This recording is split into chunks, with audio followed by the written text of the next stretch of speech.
Assalamualaikum warahmatullahi wabarakatuh. Alhamdulillah, sebelum kita mulai, kita awali terlebih dahulu dengan melafazkan basmalah. Bismillahirrahmanirrahim.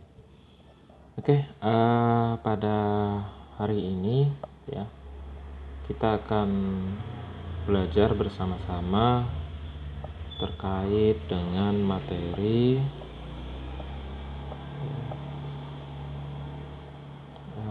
yaitu materi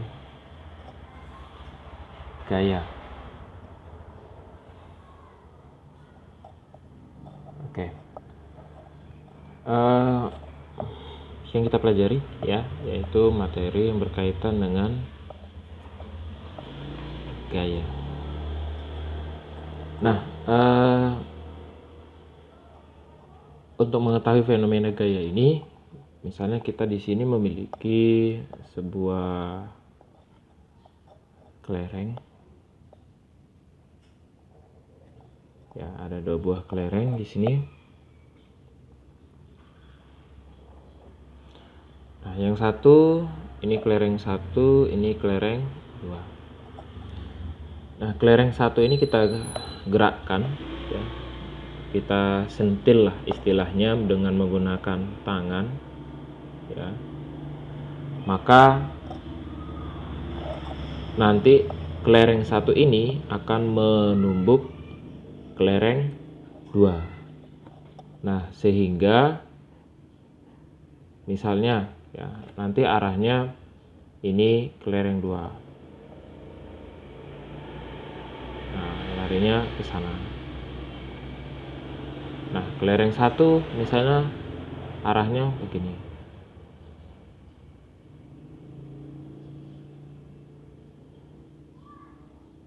Nah, jadi setelah kelereng satu ini tadi ya menumbuk kelereng dua di sini.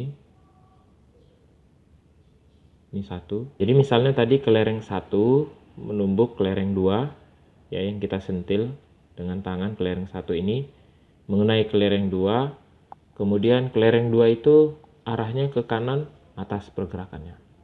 Nah, sedangkan yang kelereng satu misalnya pergerakannya itu ke kanan agak sedikit ke bawah. Nah, maka dari sini ya dapat kita tarik kesimpulan bahwa pengertian gaya ya, jadi gaya adalah suatu dorongan ya, suatu dorongan atau bisa juga dikatakan sebagai tarikan. Nah, atau tarikan ya, yang dapat menyebabkan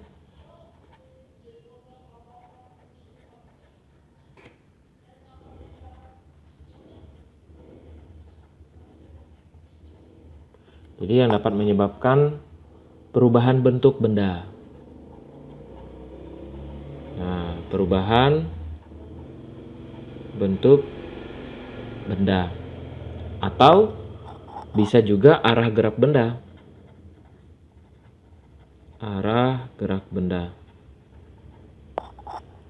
Dan bisa juga berkaitan dengan kecepatan gerak benda.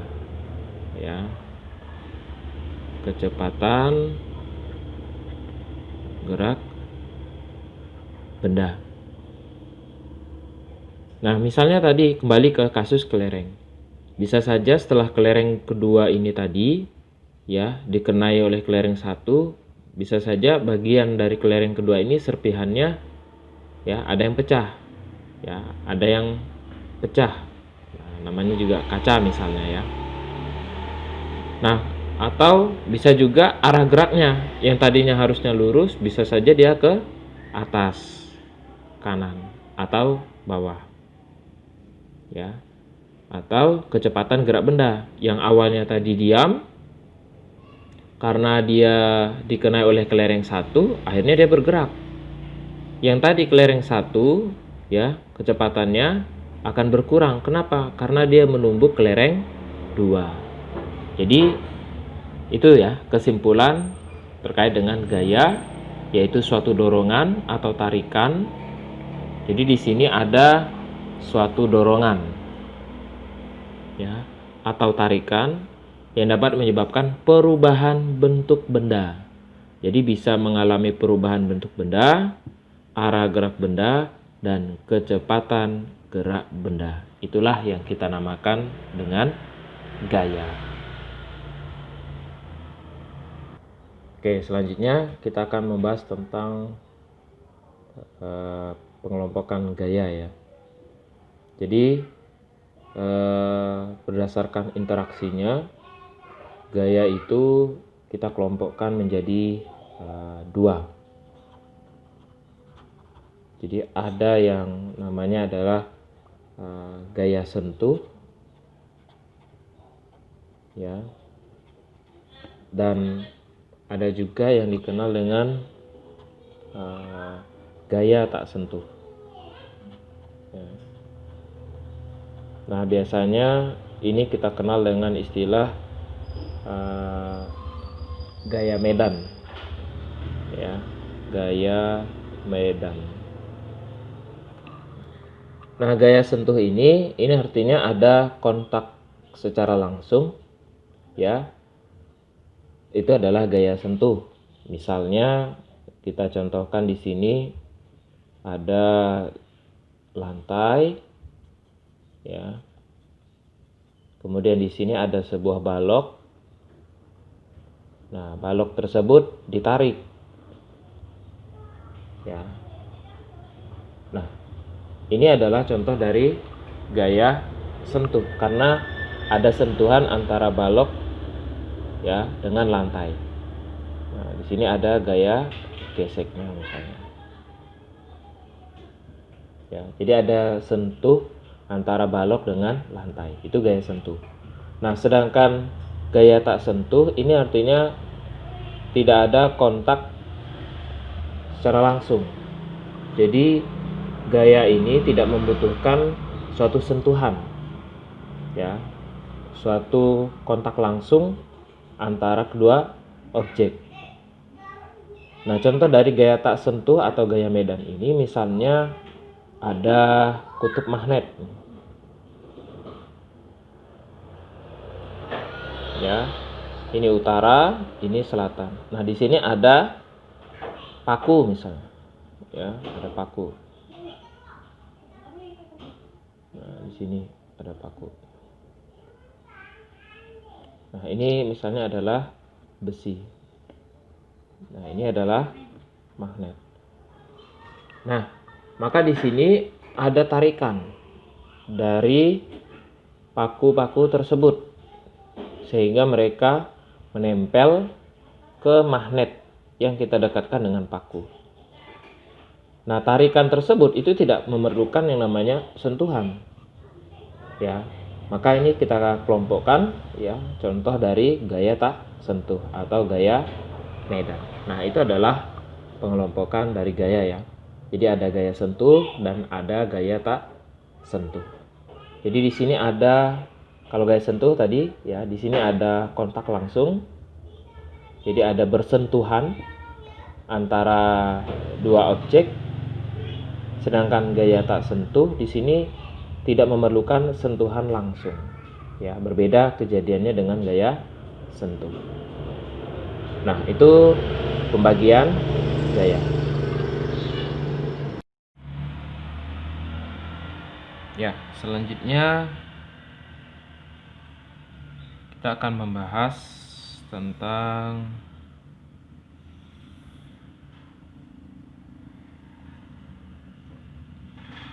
yaitu melukis dan mengukur gaya, ya. Melukis dan mengukur gaya. Oke, yang pertama dulu, ini adalah melukis gaya. Jadi di dalam melukis gaya maka kita harus memperhatikan garisnya, ya. Nah, sebelum melukis gaya ini harus kita ketahui bahwa lambang gaya ya itu dilambangkan dengan huruf F seperti ini ya, lambangnya adalah F. Kemudian satuan dalam SI itu adalah Newton. Nah, ini 1 Newton itu sama juga dengan 1 kilogram meter per sekon kuadrat. Nah, berkaitan dengan melukis gaya ini, jadi misalnya ada sebuah balok ya dikenai gaya. Nah, maka di sini ada tarikan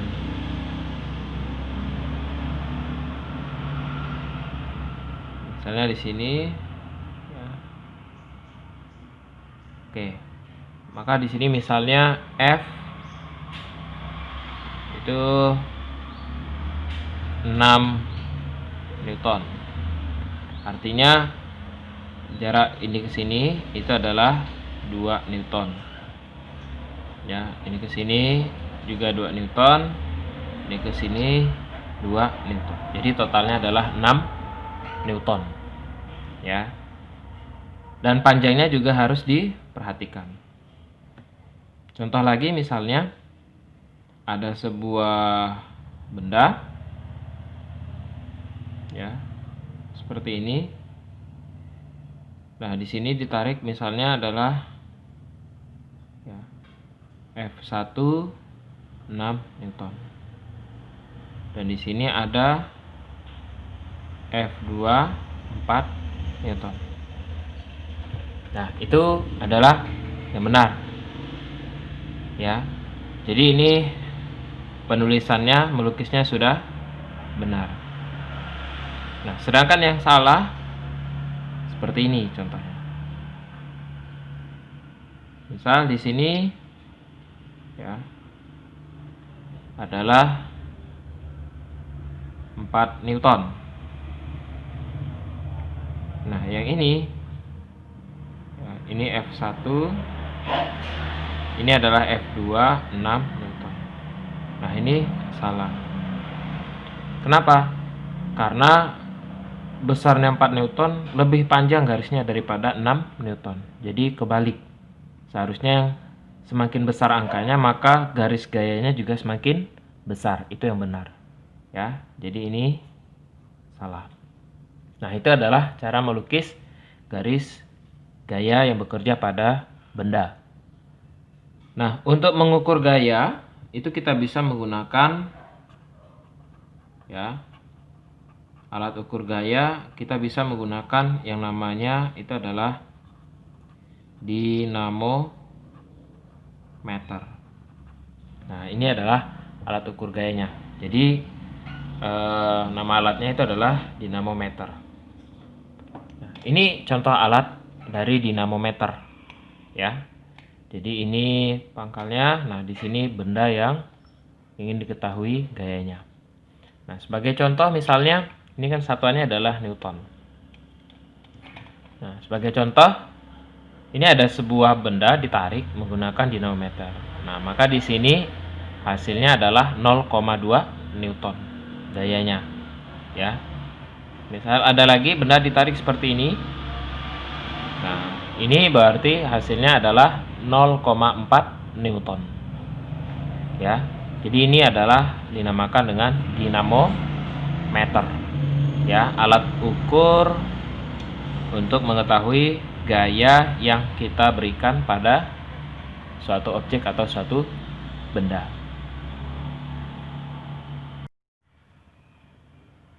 Oke, kita lanjutkan. Sekarang pembahasannya adalah resultan gaya.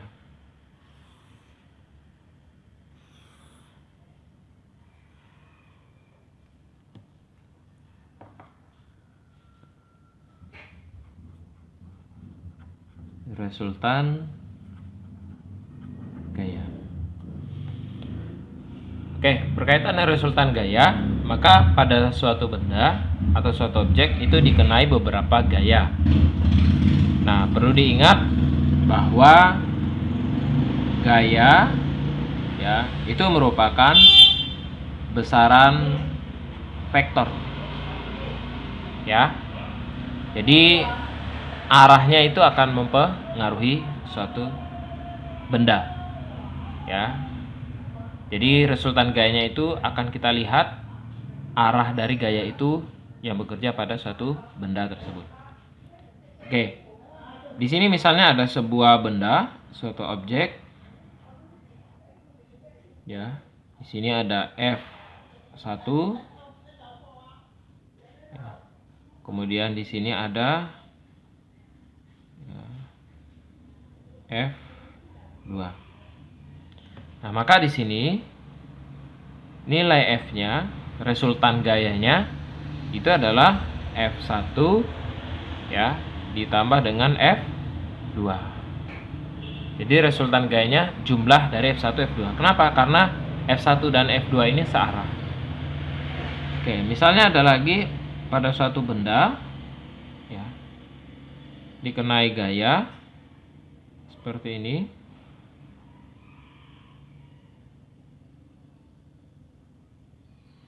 Di sini ada F1.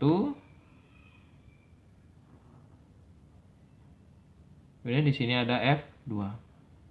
Maka resultan gayanya itu adalah F2 dikurang F1. Ya. Jadi kita selisihkan. Kenapa? Karena dua arah gaya yang bekerja pada objek tersebut itu berlawanan arah. Ya. Nah, sebagai contoh, misalnya ada contoh ya. Di sini ada sebuah objek.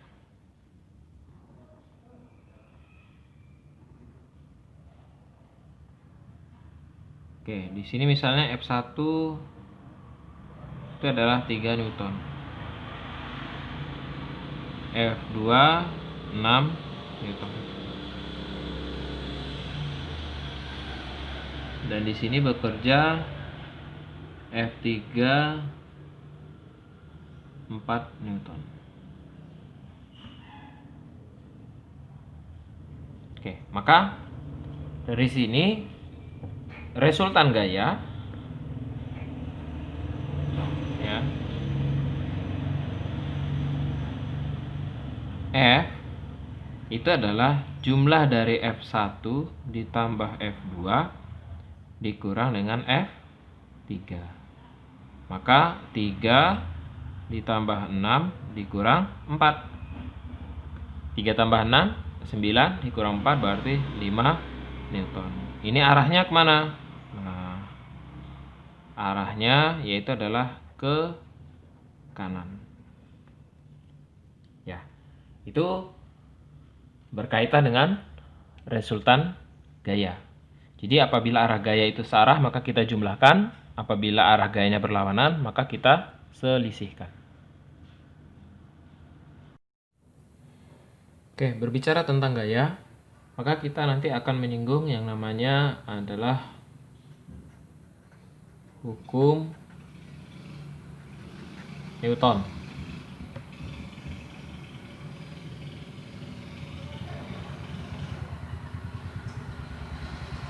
Nah, hukum Newton ini ya terbagi menjadi 3. Jadi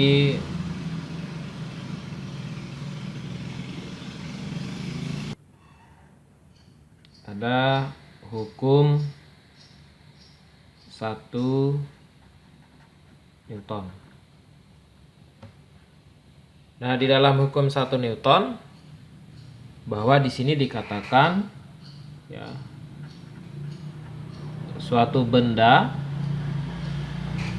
akan tetap diam. Ya, akan tetap diam atau bergerak dengan kecepatan konstan. Ya. Atau bergerak lurus. bergerak lurus, beraturan,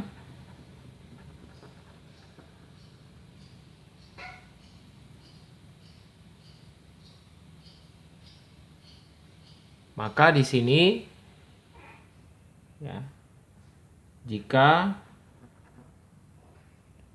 resultan gaya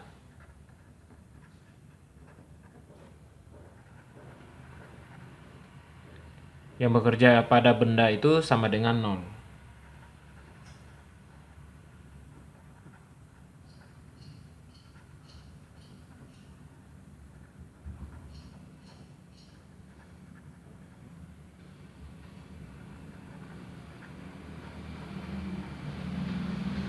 Nah, ini adalah isi dari hukum 1 Newton. Jadi, suatu benda akan tetap diam atau bergerak lurus beraturan jika resultan gaya yang bekerja pada benda sama dengan 0. Maka dari sini bisa kita ambil kesimpulan bahwa di dalam hukum 1 Newton, yaitu jumlah gaya yang bekerja itu adalah 0. Kemudian di sini berkaitan dengan GLB, gerak lurus beraturan. Nah, itu adalah hukum 1 Newton. Kemudian yang kedua yaitu adalah hukum 2 Newton.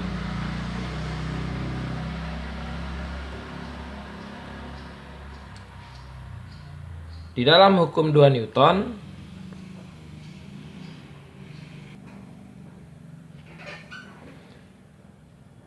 isi dari hukum 2 Newton itu adalah benda yang mengalami gaya akan memperoleh percepatan yang besarnya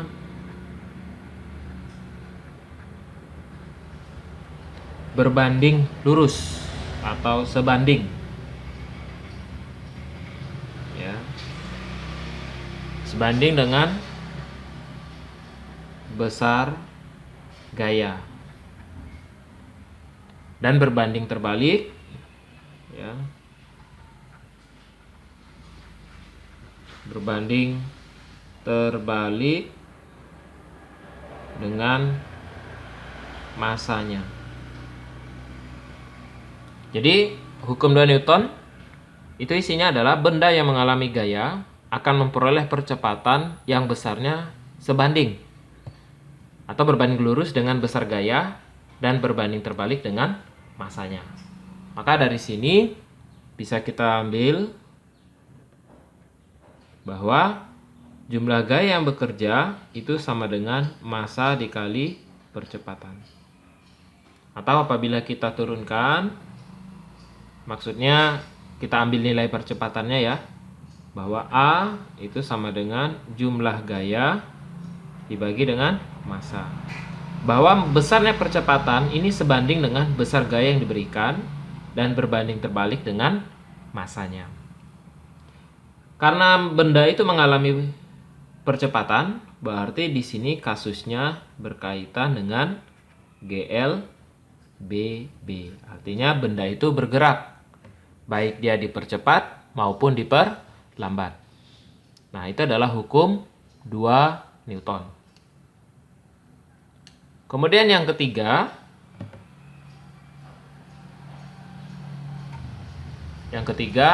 itu adalah hukum 3 Newton.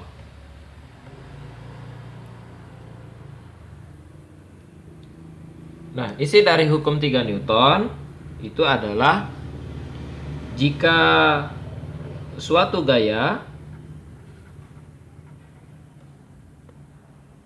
melakukan aksi, ya,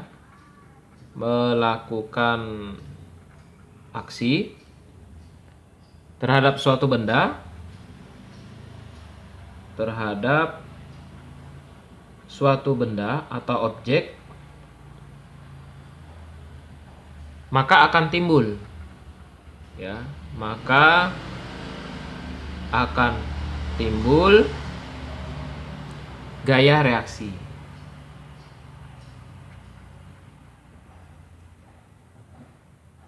Ya, gaya reaksi yang arahnya berlawanan.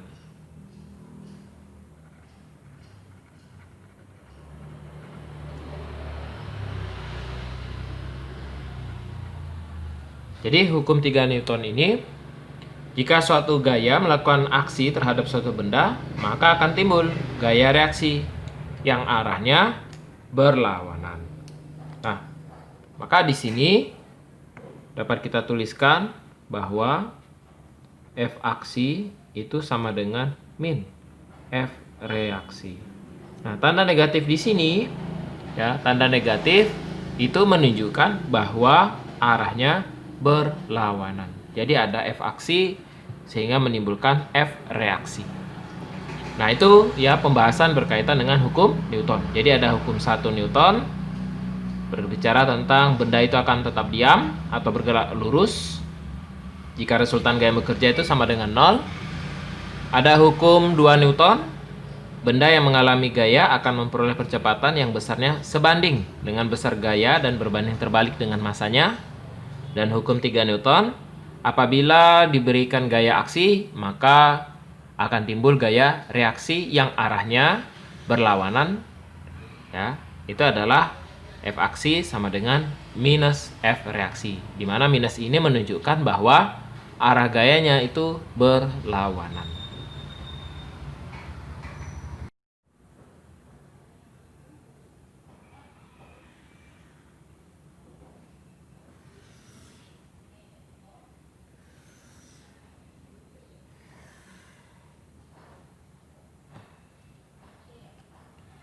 Oke, selanjutnya itu adalah gaya gesek. Oke. Gaya gesek ini adalah gaya yang ditimbulkan, ya, akibat ada pergesekan antara dua objek, misalnya permukaan balok pada permukaan lantai yang kasar. Maka di sana akan menimbulkan yang namanya gaya gesek. Nah, gaya gesek ini, ya, itu dilambangkan dengan huruf F kecil. Nah, ini, ya, dilambangkan dengan huruf F kecil. Satuannya sama-sama Newton.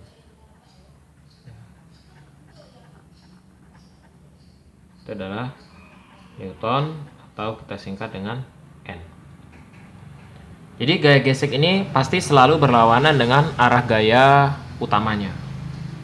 Misalnya di sini ada sebuah lantai, ya, ada sebuah benda pada lantai. Oke, benda ini kita tarik dengan gaya sebesar F. Oke, ketika benda ditarik, ya, di sini permukaan, ya, kasar, maka akan menimbulkan gaya gesek, ya, dari permukaan balok terhadap lantai. Yang besarnya itu adalah F. Jadi gaya gesek ini selalu berlawanan dengan arah gaya utama. Maka kalau kita ingin mencari resultan gaya, maka F, misalnya ini adalah F1, yaitu adalah F1 dikurang dengan gaya gesek. Ya. Jadi gaya gesek itu berlawanan dengan gaya utama yang dilakukan pada objek atau pada benda.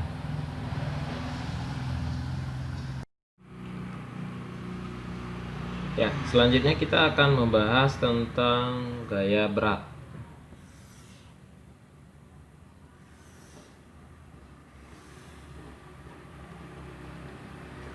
gaya berat. Oke. Jadi gaya berat itu kita ketahui bahwa setiap benda di bumi ya, itu akan selalu mendapatkan gaya gravitasi. Jadi misalnya ini ada bumi ya, di sini ada sebuah benda. Nah, dia mendapatkan tarikan. Ya. Jadi mendapatkan gaya gravitasi bumi. Artinya benda itu nanti akan memiliki yang namanya berat. Nah, gaya yang ditimbulkan karena pengaruh dari percepatan gravitasi bumi, itulah yang kita kenal dengan gaya berat. Jadi adanya ya pengaruh dari gaya gravitasi bumi.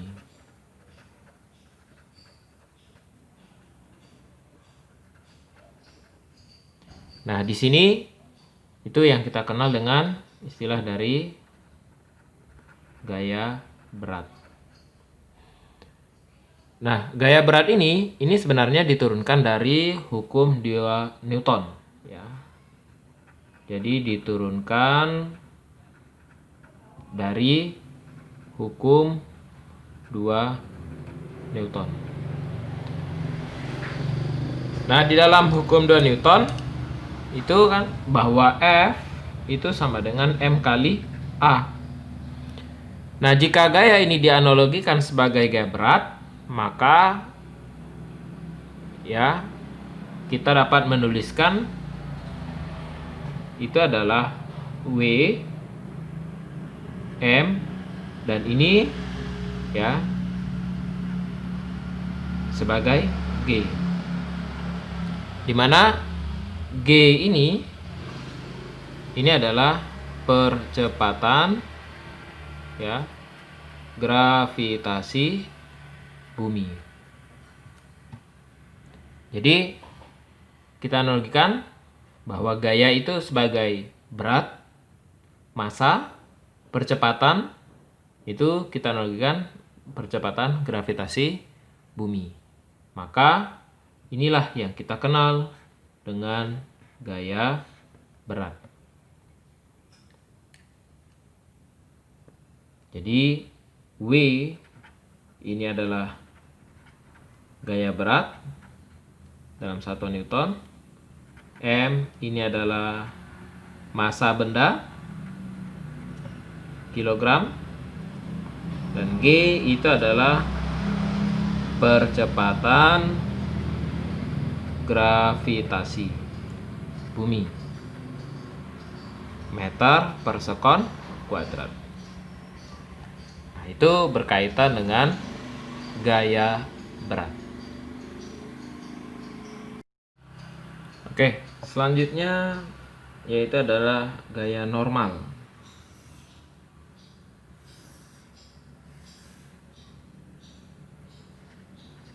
Gaya normal. Istilah lain itu kita kenal juga dengan gaya kontak. Ya.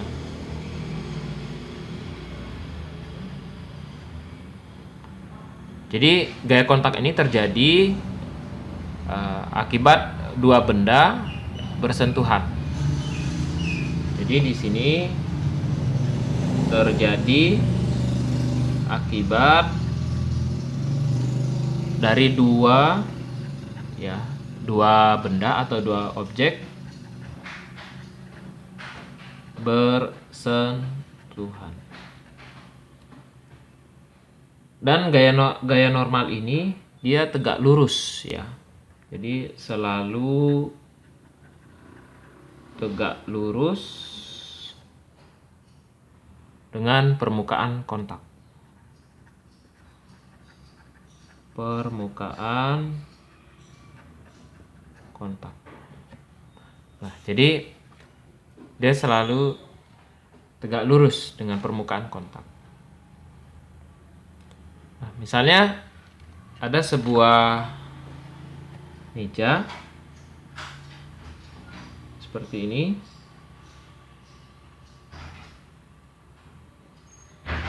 Nah, di atas ini terdapat benda ya.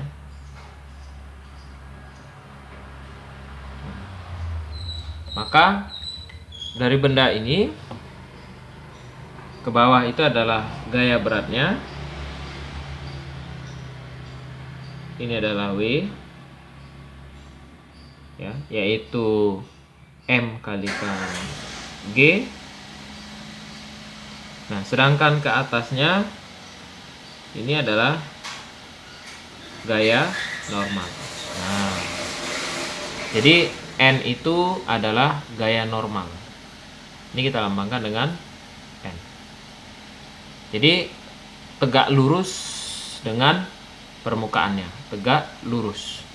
Nah, bagaimana dengan benda yang berada pada bidang miring? Seperti ini. Nah, di sini ada sebuah benda atau balok. Ya. W itu selalu ke bawah arahnya.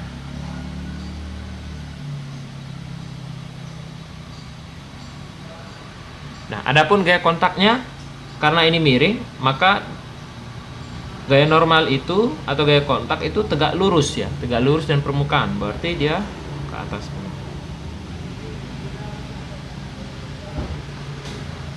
Nah, ini adalah gaya normalnya. Jadi tegak lurus dengan permukaan. Ya. Nah, itu adalah gaya normal atau gaya kontak. Oke, misalnya ada sebuah contoh soal. Perhatikan gambar berikut. Jadi pada benda tersebut terdapat 3 gaya yang bekerja. F1 7 Newton, F2 3 Newton, F3 4 Newton. Berapakah resultan gayanya? Oke.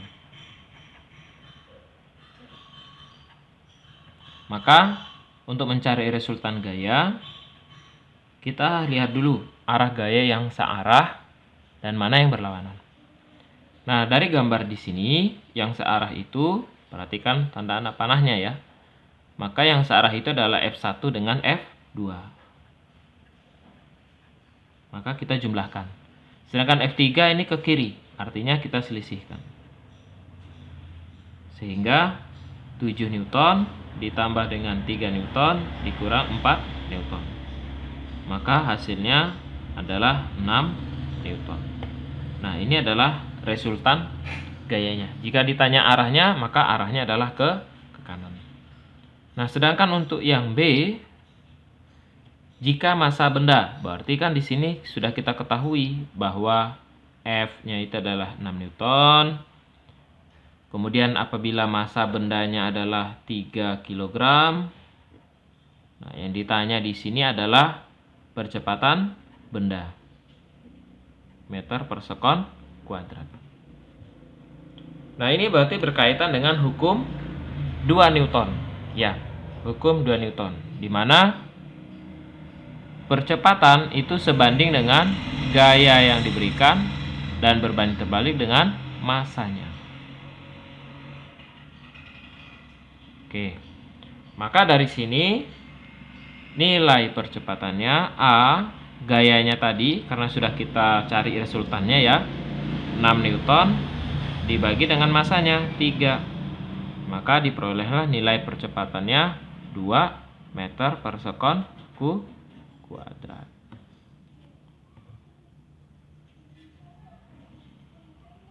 Oke, ini contoh soalnya.